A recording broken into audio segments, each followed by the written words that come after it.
Today I want to tell you about a very special tree.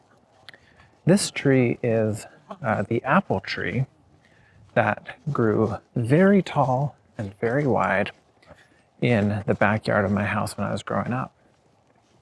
And there are so many things about that tree that I love, but one thing in particular that I loved about that apple tree was that it taught me when I was very young how to work.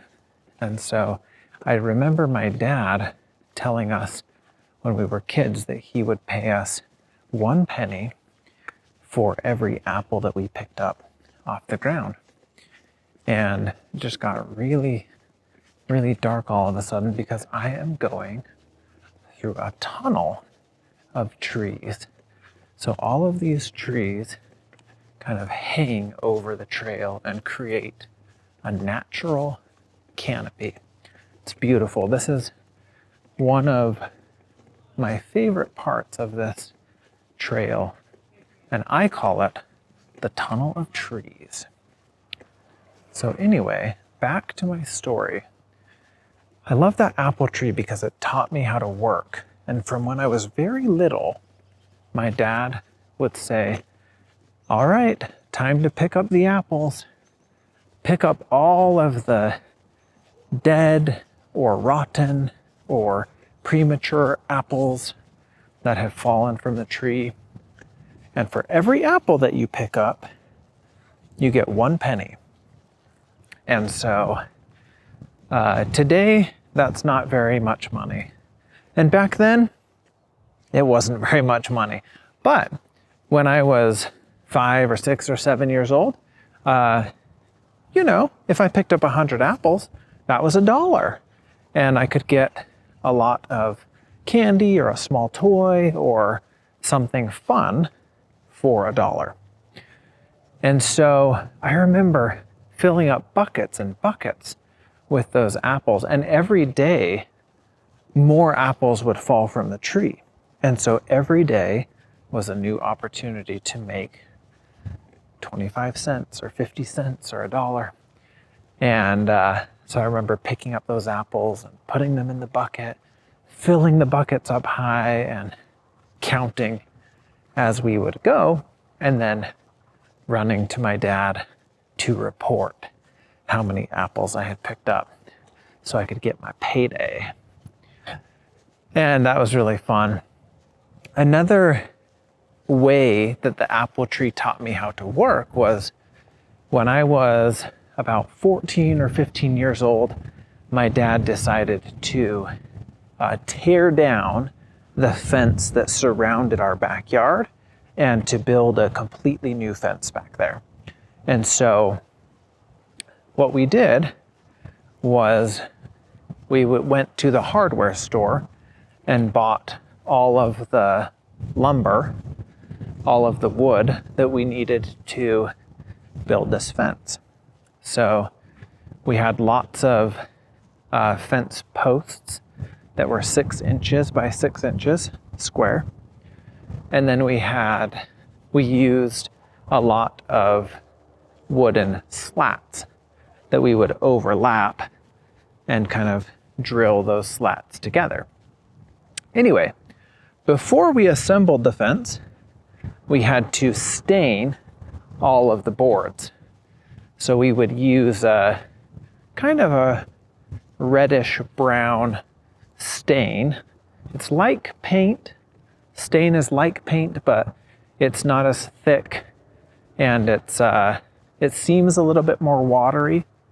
I don't know all the technical details, but it's primarily used for like wood and stuff like that.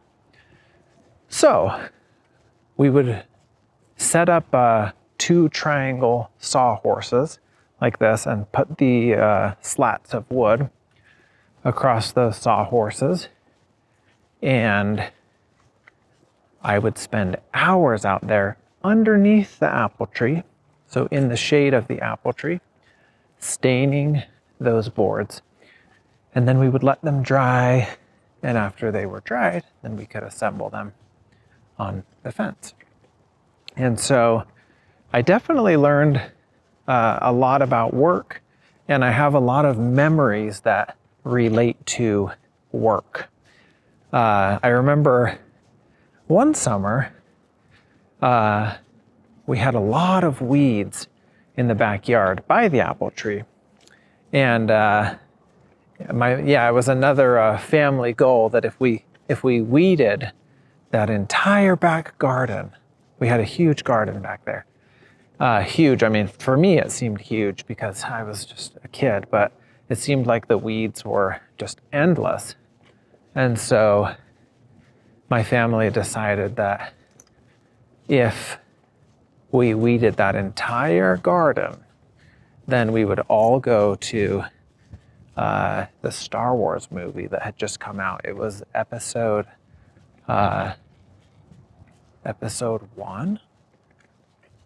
Is that right? Yeah, I think it was episode 1. When the new Star Wars movies came out. Anyway.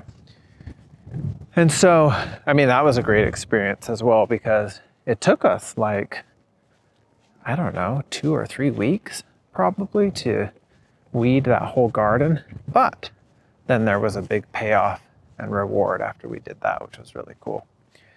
Another thing I loved about the apple tree was that if we took good care of it, then we would get really delicious apples. So if we watered it well and fertilized and sprayed for bugs, then those apples would turn out to be very delicious. And I remember working on those, and I remember picking the apples and putting them in buckets. And then sometimes what we would do is we would take the apples and put them through a mechanical like peeler where you would kind of attach the apple to a point on this side and then just spin that peeler, and it would take all of the skin off of the apple. And then we would slice those up and put the apple slices into pots and boil them and cook them. And after they were boiled, then we would season them, and I don't remember all of the steps, but we would put those into bottles. And mostly my mom would do this, so I don't remember all the details, but she would put those into bottles, and we would make apple slices with cinnamon or applesauce sometimes too. And then those apples would last for years. So I remember we would can those apples in the fall time, and then all winter long, we could still open up a jar of those and, put applesauce on the pancakes, or, still be able to eat and enjoy all those delicious apples. So that's that.